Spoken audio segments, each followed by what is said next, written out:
Advantage ఇప్పుడు తెలుగుదేశం పార్టీతో కలిసి వెళ్తే 2029లో ఏమవుతుంది అప్పుడు అప్పుడు వీళ్ళకి అవకాశం వస్తుందా?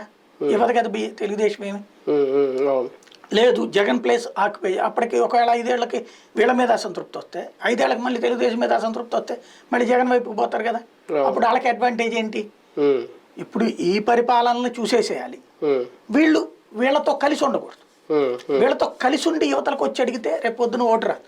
ఫర్ ఎగ్జాంపుల్ తెలుగుదేశంతో కలిసి వాళ్ళు గెలిచేసి అధికారంలోకి వచ్చేస్తే రేపు పొద్దున 29లో తెలుగుదేశంతో మేము ఉన్నాం కానీ అది కరెక్ట్గా చేయలేదు కాబట్టి మాకు ఓటు ఏంటంటే ఆ కూటమిలో ఉన్నోటికి రేపు ఎందుకు ఓటేస్తాడు?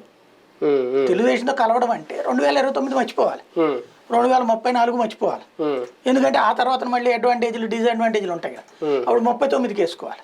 కానీ భారతీయ జనతా పార్టీ ఒక ఆపరేషన్ అయితే మొదలుపెట్టింది ఏపీలో. వైసీపీలో ఒక అస్పష్టత ఉంది, అందుకే ఈ మార్పులు చేర్పులు ఇవన్నీ. ఆ అస్పష్టతను క్యాష్ చేసుకోవాలంటే హంగు రావాలి. హంగు వస్తే కనుక భారతీయ జనతా పార్టీకి ఆంధ్రప్రదేశ్లో ఒక పదవి కావాలన్నా లేదంటే దక్షిణాదిలో నిలబడాలన్నా ఈ హంగు వస్తేనే కలిసి వస్తుందని ఆ దిశగానే ఒక ఆపరేషన్ మొదలుపెట్టింది. ఆపరేషన్ లేదు, పాడు లేదండి. వాళ్ళు తెలుగుదేశం తరపున అంటే డైరెక్ట్గా చంద్రబాబు గారు పంపించారో లేదో నాకు తెలియదు కానీ ఒక టీం బీజేపీని అడిగింది. అడిగినప్పుడు అంటే ఇది ధృవీకరించినటువంటి విశ్వసనీయ సమాచారం. వాళ్ళు అన్నది ఏంటి అంటే అది పవన్ కళ్యాణ్ ద్వారా జనసేన వాళ్ళు మాట్లాడినప్పుడు 50% సీట్స్ తీసుకో నీకు మాకు కలిపి